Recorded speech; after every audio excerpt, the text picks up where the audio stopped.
क्या आपको भी लगता है आपके बच्चे के नाम ये नहीं होना चाहिए था? बेबी नेम रिग्रेट, क्या आप अकेली हैं? नहीं। शॉकिंग बात यह है कि काफी मॉम्स अपने बेबी नेम चॉइस कर रिग्रेट करती हैं। रफली 9% मॉम्स ने बताया कि उन्हें नेम रिग्रेट हुआ है।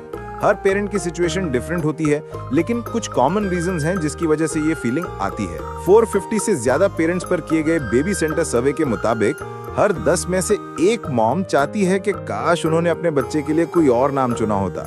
टारगेट रिग्रेट के टॉप रीजंस क्या हैं? 20% मॉम्स को वो अपने चाइल्ड के निकनेम को ज्यादा प्रेफर करने लगी हैं, चाहे वो लीगल नेम का शॉर्ट वर्जन हो या बिल्कुल डिफरेंट नेम। 15% मॉम्स किसी ने उनके चुने हुए नाम पर आउटराइट क्रिटिक किया या मजाक उड़ाया। एक मॉम का एग्जाम्पल, मैंने अपने सन का नाम कियान रखा, जो रायन से राइम करता है, लेकिन जब भी मैं इंट्रोड्यूस करती हूँ लोग पूछते हैं लाइक कयान पेपर। 10% मॉम्स उनके चाइल्ड की पर्सनैलिटी उस नाम से मैच नहीं करती जो उन्होंने चुना था। पेरेंट्स को अपना चुना हुआ नाम पसंद होता है, लेकिन वो महसूस करते हैं कि कोई दूसरा नाम इजियर होता। 11% मॉम्स उन्होंने कल्चरली स्पेसिफिक नाम चुना, लेकिन डे टू डे लाइफ में वो इंग्लिश नेम ज्यादा इस्तेमाल करती हैं। एक मॉम की बात, मेरे हस्बैंड और मेरे 7 बच्चे हैं, 4 के नाम ज्यादा हिस्पैनिक है, बाकी 3 से।